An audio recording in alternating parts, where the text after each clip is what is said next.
Hello friends, this is your host Neha. Welcome to our special show Khas Mulakat, जिसमें हम आपको मिलवाते हैं फिल्मी और टीवी जगत से जुड़े कुछ जानी मानी हस्तियों से। और हमारे आज के शो को स्पेशल बनाने आ रहे हैं टीवी जगत की वो हस्तियां जिनका नाम सुनते ही उनकी छवि अपने आप आंखों के सामने आ जाती है।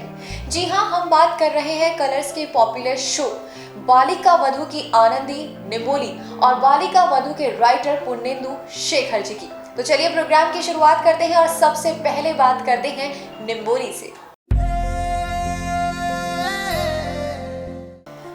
हेलो निंबोली, आप इस शो में आनंदी जी की बेटी का रोल प्ले कर रही हैं, तो आप अपने रोल के बारे में कुछ बताएं। निंबोली बहुत चुलबुली सी लड़की है, छोटी छोटी बातों में खुशियाँ ढूंढती है, हमेशा खुश रहती है, तीसा को बहुत प्यार करती है, अपनी माँ को याद करती है, खेलना बहुत पसंद है, काम करना नहीं पसंद है, लेकिन काम करना पड़ता है। और निंबोली 11 साल की है, कभी कभी गुस्सा हो जाती है, लेकिन फिर कूल डाउन भी हो जाती है। निंबोली, आप इतने छोटी सी हैं और आपका जो इसमें रोल है वो बहुत ही डिफिकल्ट रोल है। इवन आपकी इसमें बाल विवाह दिखाया है, तो कुछ ऐसी कोई मोमेंट आपको बहुत डिफिकल्ट लगे हों इसमें? कभी कभी रोने के सीन्स होते हैं, तो मैं हमेशा हंसती रहती हूँ और मजाक करती रहती हूँ और परेशान करती रहती हूँ सबको, प्रैंक्स खेलती हूँ, तो मूड में आने में थोड़ा सा टाइम लगता है। और सर ग्लिच लेने को अलाउड नहीं करते, नेचुरल बोलते हैं, तो कभी कभी बहुत रेयरली रोने वाले सीन्स में थोड़ी सी डिफ़िकल्टी होती है। तो निंबोली, इस सीरियल में तोरल जी के साथ आपकी कैसी क्या बॉन्डिंग है इसमें?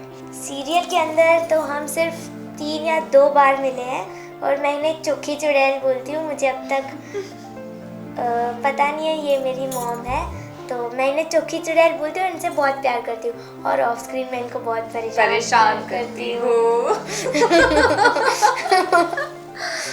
इन्हें बहुत चिढ़ाती हूँ और मुझे बहुत मज़ा आता है।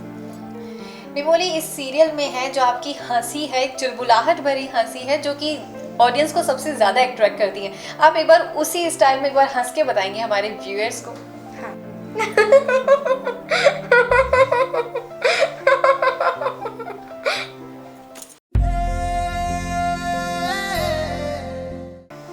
तो चलिए आगे बढ़ते हुए अब बात करते हैं सीरियल की आनंदी जी यानी तोरल जी से। आनंदी जी, आज ये जो बालिका वधू सीरियल है सबसे कलर्स टीवी का सबसे पॉपुलर शो माना जाता है और 2000 एपिसोड्स इसने कंप्लीट कर लिए हैं। कैसा रहा आपका अब तक का ये सफ़र?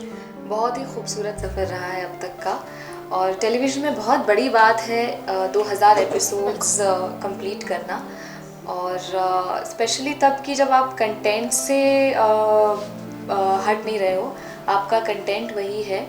और बेसिकली मुझे लगता है कि शो पे जो टीम काम कर रही है, राइटर्स, टेक्नीशियंस, डायरेक्शन, तो वो अभी भी सेम टीम है, तो इसलिए आई गेस जो उसका आउटकम है वो भी इसलिए इतना खूबसूरत है अभी तक।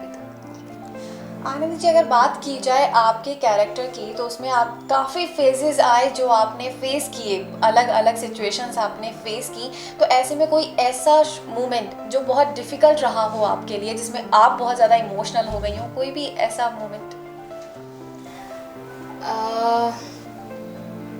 जी हाँ, जब आनंदी जैतसर छोड़ के ये मैं बात कर रही हूँ पहले की, जब निंबोली वगैरह नहीं थे, लीप के पहले की बात है कि वो जैतसर दादी सा का घर छोड़ के जब शिव के घर शिफ्ट होती है, तो वो एक जो बॉन्डिंग उसकी थी इमोशनल दादी सा के साथ, कि वो अब उनसे जैसे वो हर रोज़ मिलती थी दादी सा से, वो अब नहीं मिलेगी, वो वाला इमोशन था। और आनंदी जी, अब अगर बात की जाए आपकी रियल लाइफ की, तो आप रियल में मदर नहीं हैं ऐसे में, और इस सीरियल में आप निंबोली की माँ का रोल प्ले कर रही हैं, तो क्या कोऑर्डिनेशन रहता है ऑफ स्क्रीन, क्योंकि आपने कभी अभी तक माँ नहीं बनी है अभी तक आप, तो क्या कुछ परेशानियाँ आई आपको इस रोल में? मुझे जो एक स्थिरता चाहिए माँ का किरदार निभाने में, उस पर मुझे काम करना पड़ा। पहले मैं इतना कन्विंस नहीं थी कि मतलब एज एन एक्टर लगता था कि पता नहीं मैं कर पाऊँगी नहीं कर पाऊँगी, और अब जब कर रही हूँ तो पूरे कन्विक्शन के साथ कर रही हूँ कि शिवम है या ये है या जो भी घर में दूसरे बच्चे हैं, तो अब इतनी डिफ़िकल्टी नहीं होती है। आनंद जी, आज आप गुलाबी नगरी में आई हैं, तो कैसा लग रहा है आपको गुलाबी नगरी में आके? बहुत ही अच्छा लग रहा है। हालांकि आपकी गुलाबी नगरी को अभी पूरी तरीके से देखने का हमें मौका नहीं मिला है तो हम बस वेट कर रहे हैं कि जिस रीज़न से हम यहाँ आए हैं वो हम अपना काम निपटाएं और उसके बाद हम जाके थोड़ी सी शॉपिंग करें, आपकी गुलाबी नगरी को देखें। तोरल जी, आप हमारे व्यूअर्स को कोई खास मैसेज देना चाहेंगी?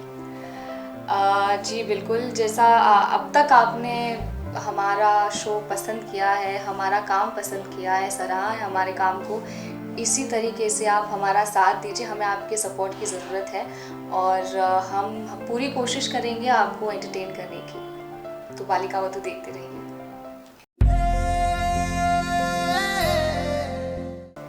और आप बात करते हैं बालिका वधू के राइटर यानी पूर्णेंदु शेखर जी से, और उनसे जानते हैं इस शो के बारे में। पूर्णेंदु जी, इस बालिका वधू ने 2000 एपिसोड कंप्लीट कर लिए हैं, जो कि वाकई में एक बहुत बड़ा अचीवमेंट है।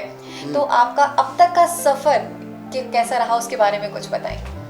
बहुत ग्लोरियस और डिग्निफाइड सफ़र रहा, और बहुत खुशी है मुझे इस बात की कि हमने 2000 एपिसोड पूरे करने के बावजूद अपने कंटेंट के साथ, अपने कॉन्सेप्ट के साथ कोई समझौता नहीं किया। मतलब हमने वो ऐसे कोई गिमिक्स नहीं किए, हमने कोई ऐसे डेलिब्रेट ड्रामेटिक सिचुएशंस क्रिएट नहीं की कि बहुत हाई व्यूअरशिप मिल जाए और शायद हमको बहुत व्यूअर्स ज़्यादा बढ़ जाएं हमारे। हमने उसकी संवेदना को, उसके इमोशंस को, सेंसिटिविटी को और उसके ठहराव को बना कर रखा है। तो ये बहुत बड़ा अचीवमेंट है।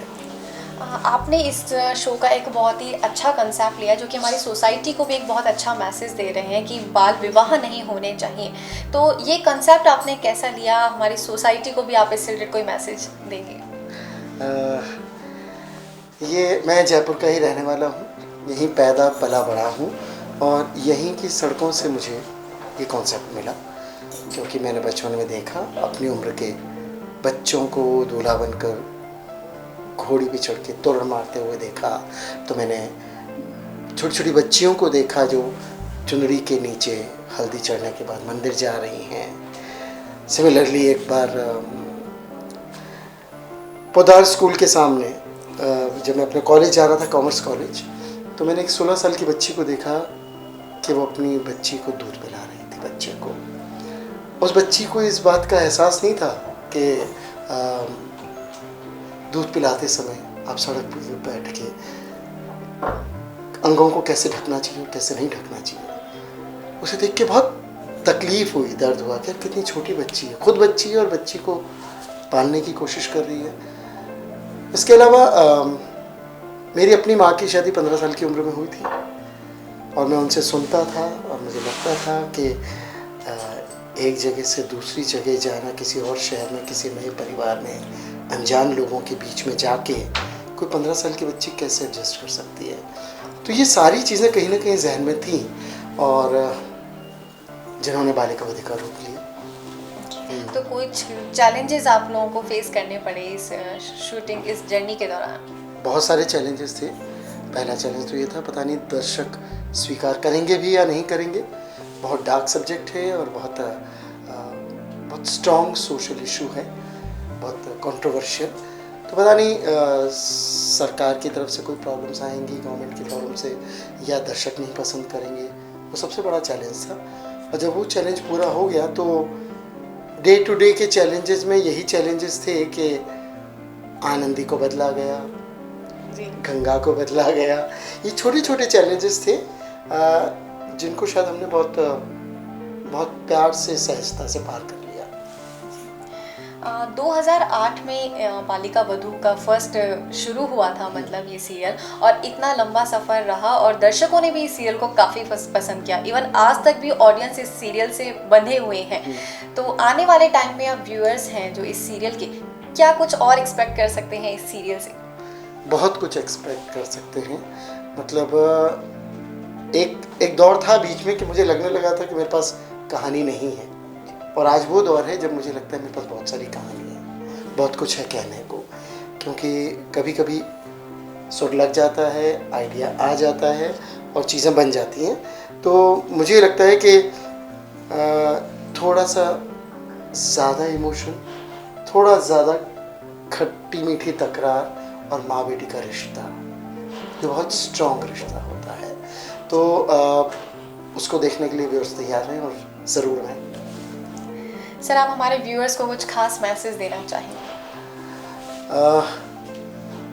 पहला मैसेज, ये हमारे पूरे समाज की जिम्मेदारी है कि हम बाल विवाह की खिलाफत करें। हमारे आसपास, हमारे नज़दीक, हमारे परिवार में कहीं अगर बाल विवाह की खबर भी मिले तो उसकी खबर पहुंचाना पुलिस तक बहुत ज़रूरी है, और इस अन्याय को रोकना बहुत ज़रूरी है। और दूसरी और बहुत ज़रूरी बात, बालिका वधू देखते रहिए।